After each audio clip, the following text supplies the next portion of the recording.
Thank you so much for tuning back in to watch this video. And thank you to all my subscribers and everyone who has viewed my previous videos. Thank you so much. I am also going to be talking more about my son's development after I was diagnosed with COVID while I was pregnant with him. He is sitting right here on my lap and he is watching me film this video. So if you hear him in the background, that's my little co-star. So I'm getting ready to jump right back into part two of my hospital stay, being diagnosed with COVID while I was pregnant. Okay, so as I approached my room, where I would have my stay for the next couple of days while I was in the hospital pregnant with COVID, I wasn't aware that my actual door was locked to my room. So I wasn't sure if I could go out the door or not. When I came into the door, I came into my actual hospital stay. They did tell me that the hallway doors were locked, so we weren't able to leave out of the hallway, COVID hallway, to walk down any other hallways. I guess fear of us spreading COVID to anyone else in the hospital. But like I said before, the ambiance was really nice. It was a male dominant hall. I did have all male nurses, doctors, even the person who came and brought our food to the hallway. He was actual male too.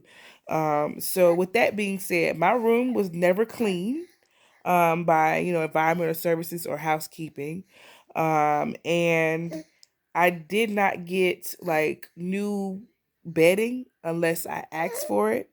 Um, when I did eat, the food was brought to the hallway. It was not brought into our rooms. Typically your food is brought to you by someone from the staff in the kitchen, and on any traditional hospital stay. But during COVID, the food was not brought to us by just anyone. So the only person who entered into my room was the RN that was on call. So I only seen two different faces when I was on the COVID hallway. I actually was in ICU, so COVID ICU. I only seen two faces for those 4 days that I was there. Um, I will be posting more pictures so you can see my overall stay and what it looked like. And then I was in the hospital. Being pregnant, it made it more difficult for my doctors to be able to treat me. However, there is no medicine for COVID. So I hope y'all don't think y'all going to the hospital and they're going to give y'all some medicine. No. They gave me potassium. They gave me zinc. They gave me vitamin D. They gave me all the vitamins in the world, but there were no actual medications. So when I was diagnosed with pneumonia, double pneumonia in both lungs, they did give me an antibiotic for that. And then I also got remdesivir.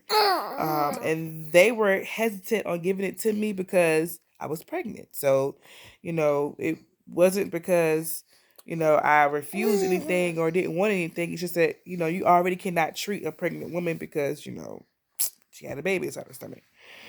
Um, so after my initial 4 days in ICU, they did wheel me down to another hall. So I was assuming this hall it still was a COVID hall, but it was like the hall where, wasn't such a severe case. It wasn't so severe symptoms, if that makes sense.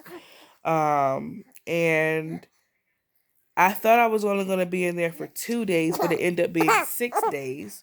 And I guess the reason being they wanted to make sure that I was doing okay and my oxygen level was okay. And they wanted to make sure that my pneumonia was gone or at least getting better before they released me. Um, so that's what happened. As the days progressed, my OBGYN, he did have someone to come and monitor the baby for an hour once a day, which was, it was pretty cool. I was able to hear my baby heartbeat for an hour. And, they wanted to make sure that there wasn't any stress or anything that was put onto the baby because I did have COVID. And that went really smooth. There wasn't any real hiccups with him. He was fine throughout the whole process of me being in the hospital. However, I did lose 11 pounds. So I did lose 11 pounds throughout my 6 day stay at the hospital. And I think that just contributed to not eating for the first 4 days, and being on so much medication that I slept most of the time. So I wasn't really woke. I was sleeping a lot, which that posed a problem for my mother. So my mom called. I mean, if she didn't call every hour, she was calling, gosh, every 10 minutes. And I think the most difficult part about being in the hospital during COVID is that you are isolated from a lot. You're isolated from the outside world. You're in a room by yourself. The only person you see is your RN. Um, and like I said in my previous video, you don't even really see them because they're covered. They're covered from head to toe. So I'm not even sure what my RN looked like. I never saw a doctor. There was no doctors that came into my room. Um, a lot of my communications with my actual physician was through the app that the hospital organization used. And they did draw blood from me every single day. Like, oh my God, they took so much blood from me every day. At least 4 tubes of blood every day. I kid you not. They did have to place 2 IVs because one of my vein, like I guess my vein blew or something like that. Like it clunked out or stopped working, so they had to place another IV.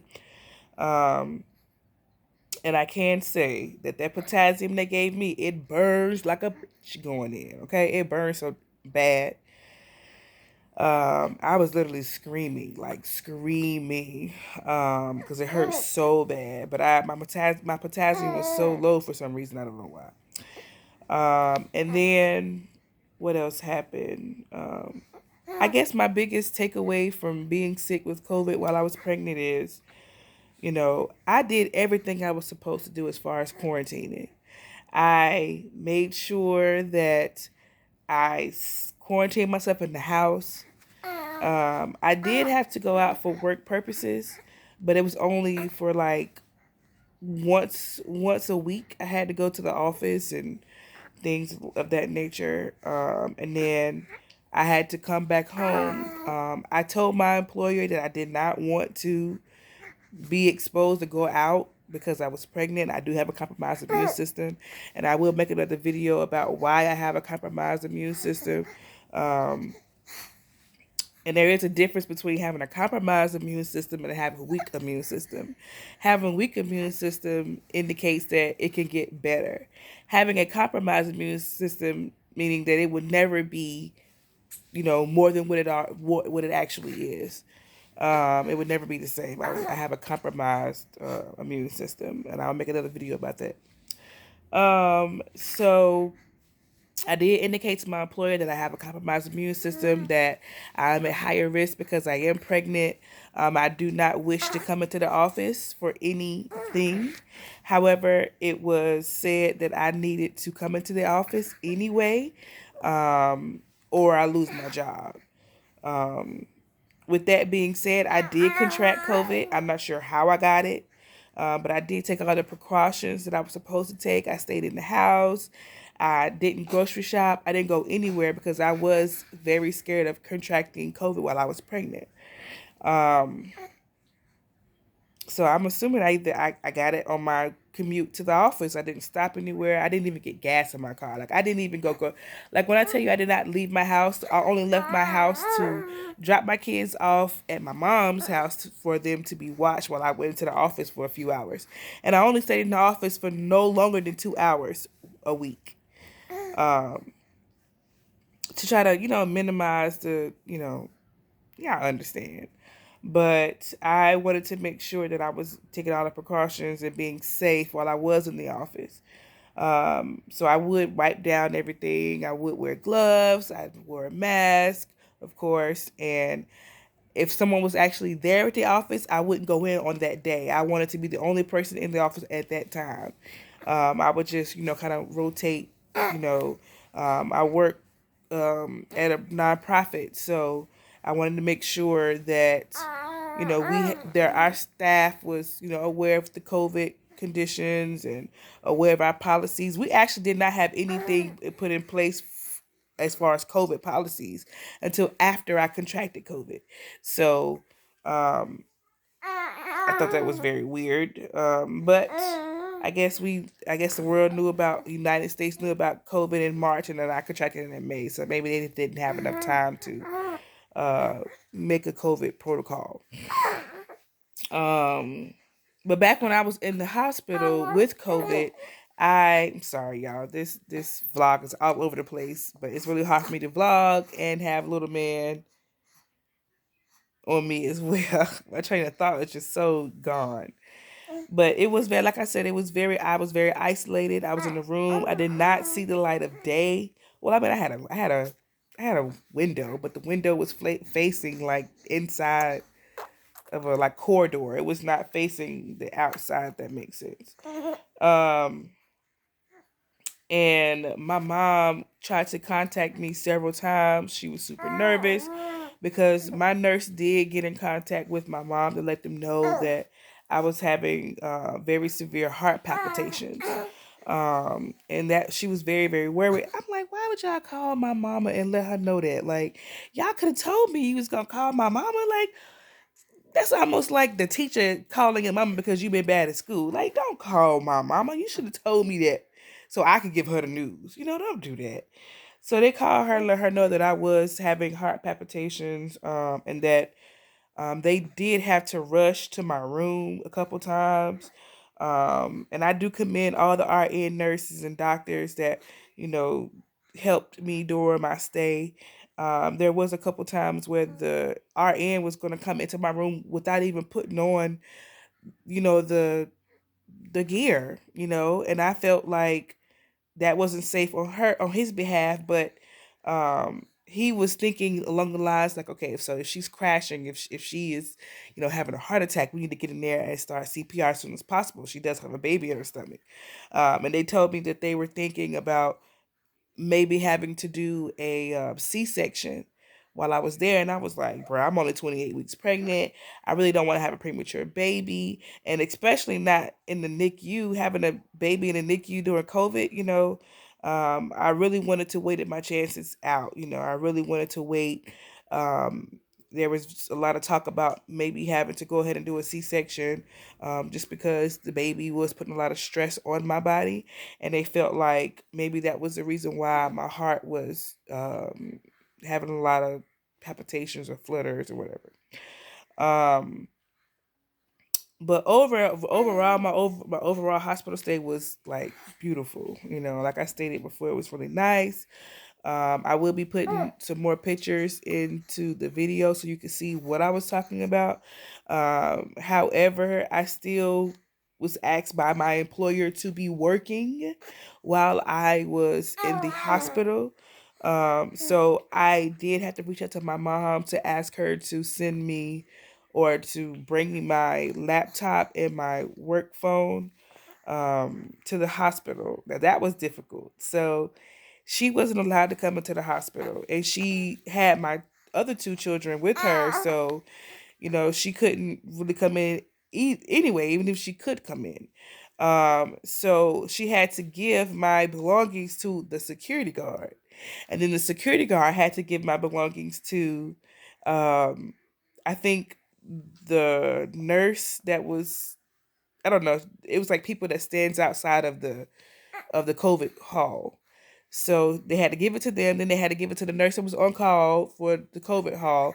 And then they had to give it to my RN that came into my room. So I say all of this to say, if you feel like you have COVID, if you feel like you needed to stay in the hospital, make sure you have everything with you. I did not have my charger for my phone, which made it more difficult because the phone in my room was not working for whatever reason. It just wasn't working. My actual phone that was in the room for the room was not working. So, and actually my cell phone was dying at the time. So it was hard for me to communicate with my family because I needed to save that little bit of battery for if there was an emergency, or if I needed to call my mom to let her know, or say my last words to my mom. So, like, you have to think about all of that when you go into the hospital for, COVID. I recommend you act like you may not come back home at all. I would say, you know, take this time to make a will, take this time to tell people you love them, take this time to, really get your life in order, or tell the people that you love most where things are, just in case you don't make it back out. You know, I do have a life insurance policy for me and all of my children. I did tell my beneficiary, where the policies were, what numbers to call if I didn't make it. Um, I just, you kind of have to think along those lines. You don't know how COVID is going to affect you. And I talked in my previous video about my symptoms. I never lost my taste. I never lost my taste. I never had a really, really severe high fever. The highest my fever was 102.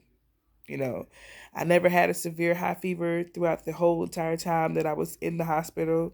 Um, I didn't think that I would develop pneumonia. Like, who knows? Like, who knew that I would develop pneumonia? So and it would progress as quickly as it did.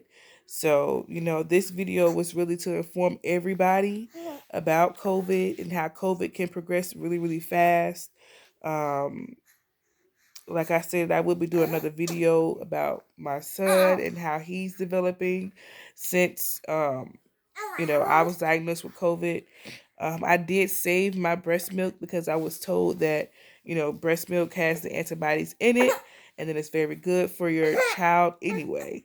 But I will go ahead and close out this video right here. My son is getting very antsy. And I will talk to y'all soon. I love you all. I thank you all for being a part of my family, and I wish you all great fortune, and I wish everyone health and happy blessings this year. Love y'all. Peace.